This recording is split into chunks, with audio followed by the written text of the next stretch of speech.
ناظرین اس وقت ہم آپ کو ایک عام ترین بریکنگ نیوز دے رہے ہیں۔ چکوال شہر میں شدید بارش کے بعد جل تھل ہو گیا ہے۔ انتظامیہ کی ناقص حکمت عملی کی وجہ سے پانی شہروں اور گلیوں میں ہر جگہ کھڑا ہے، جس کی وجہ سے چکوال شہر کی عوام کو شدید مشکلات کا سامنا ہے۔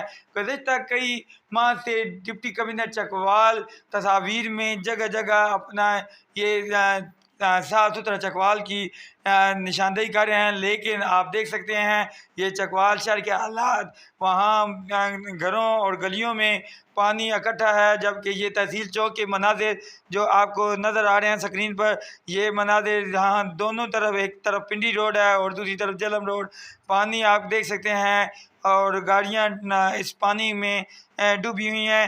TNN ڈیجیٹل آپ کو مزید تفصیلات سے آگاہ رکھے گا، تب تک TNN ڈیجیٹل کے ساتھ جڑے رہیں۔ السلام علیکم۔